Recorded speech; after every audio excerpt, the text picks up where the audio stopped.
Good evening. This is B-Jax on the Common Corner. How's everybody doing today? Today my topic is about Trump, and I want to go into this topic also because it has to do with the flag burning that's going on. Evidently today it has been reported that Trump tweeted, "No one should be allowed to burn the American flag.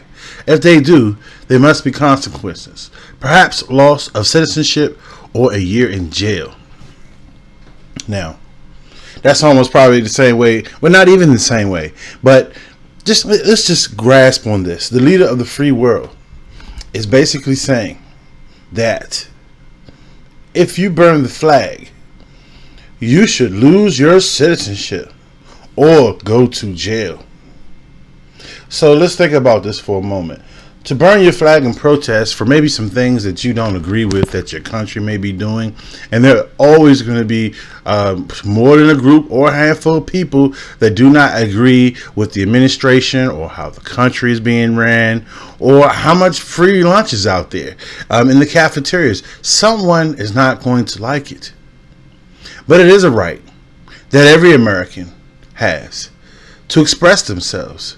The First Amendment right to say pretty much how you feel and also to protest. Now, we also know there is some repercussion behind things that you do say. For instance, at your employer, you can't say anything you want to say. But perhaps you could express yourself in a manner that is tactful to the situation.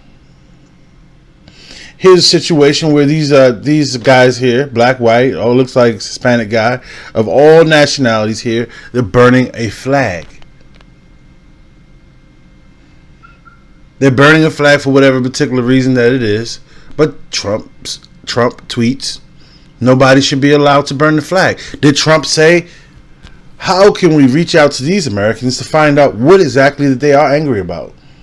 To find out what they're angry about does not necessarily mean that you have that you're going to fix it or you're guaranteeing that their issue will be resolved, because every issue cannot be resolved. That's just practical. But as a leader of the free world, the man that we look to defend us every day when we get up, or rather, every day when we go to bed at night and we sleep at night, and our armed forces are out there roaming our borders, ensuring that we stay safe.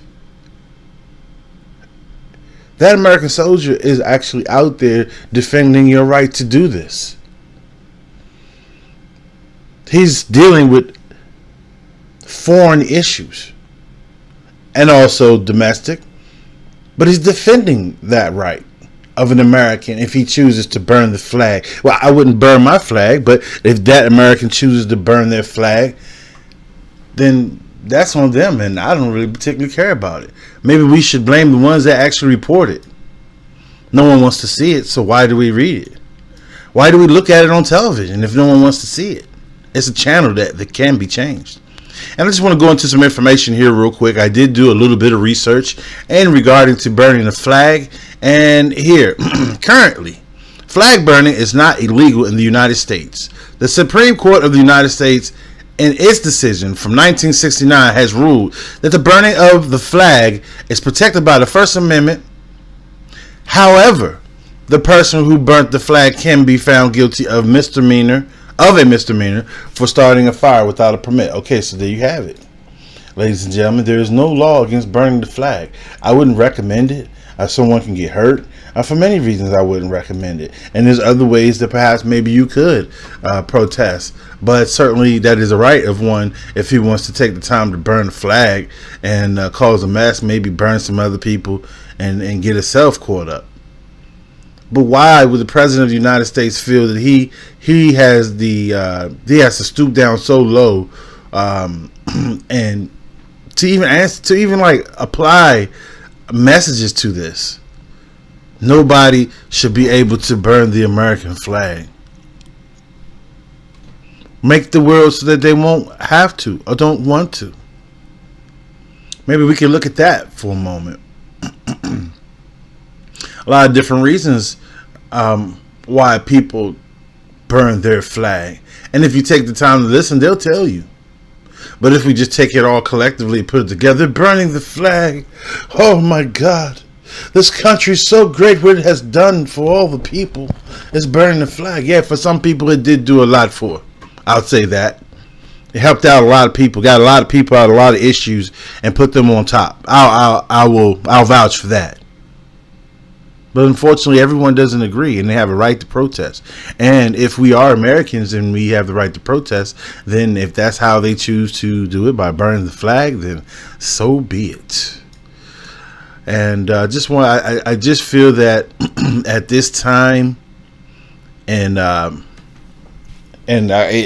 want to say presidency, but and his electee, because he hasn't been installed properly, or has been sworn in to take the oath as the 46th president of the United States. I just find it just shockingly that this is something that he wants to be petty about, and feels that he has to answer or comment on things like this. Things like this are going to happen every day. There's songs out that say "fuck Trump," "fuck Donald Trump." Did you feel the need to answer that? No. Let's get to work and work on things to make America better, like you said you would. You were in the you came into the debate. You spoke about how when you become president, how you were going to talk to your attorney general and saying that Hillary Clinton. Then you backed off on that. So now you're kind of looking like a little hypocrite in a way, because you say that you're not part of the establishment. You here to smash the establishment, but you're doing exactly that. You're catering to someone that basically is important to you or whomever.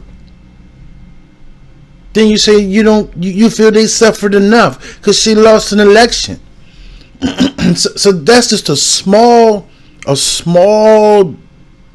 little bit of information about what type of guy you're dealing with here. Okay, first thing he says, he's different. He wants to be different. He wants to run the country for the people. But look what you just did. You sat there on national television, and perhaps these are some of the votes that you got to become president. And then you go back and you say you feel that Hillary has suffered enough. I mean, I just find it kind of, just kind of a little crazy here, because it looks like we're playing the same games. So if you find that she suffered enough, what about when we get up in Wall Street and we get into these other issues, financial issues that are governing our country, and you find that there's some fault behind personnel? Then what are you going to do? You're going to say, well, you feel like they suffered enough. Then we're never going to get anything done. We're going to go right back to this. In the next 4 years, he'll be talking about, well, I'll do it this time again. And ladies and gentlemen, I really just don't know. I mean, look where we got to get these particular candidates to begin with. There's no one else that was good enough. These two. Then you pick this guy, and I don't know it to be true, but what's been reported is that some of the people that he's adding to his so-called cabinet are straight up racists, like known racists. So, I mean, it's not starting off to look real good, especially for an American who has decided that he would like to give the presidency an opportunity. They won fair and square. So you do realize that you can't please everyone, obviously, because you sympathize to certain alternative political entities. But yet, you tweet about these particular people's rights to burn the flag. They should lose their citizenship, or they should go to jail. That's what you should do for them. But when you had the opportunity to show the world and to show America that you were going to do exactly what you said you were going to do, you balked on that. And for that, Mr. Trump, I just have to say that you just went back on your words on what you said you were going to do already. And you haven't even hit the office. First thing you did was say you wasn't going to put Hillary in jail. They suffered enough. People suffering every day. As a matter of fact, that guy out there on the corner that's selling crack,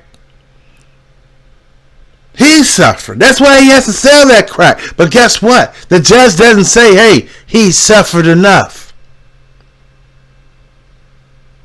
His family has suffered enough to see him go through this. His family has lost thousands of dollars in legal fees because their son got arrested and charged for selling crack cocaine. But the judge is not going to sit there and say he suffered enough. But you, Mr. Trump, so hardcore, you want to build the fence. You know, you want to bring law and order and bring predators to heel. But when you had the opportunity to show the establishment that you meant business and equal for all, you turned back on that and decided that they suffered too much. Well, all the poor people are suffering. None of them should go to jail for crimes that they commit. Hey, once again, this is B Jax. I didn't want to make this video too long. I have some other ones to do as well. Hey, if you like what you heard, please hit the like button. And like I said, everyone's not going to like this video, but it's just my opinion. And I just wanted to use this to get it out there. Thank you, and I hope you have a good day. Bye-bye.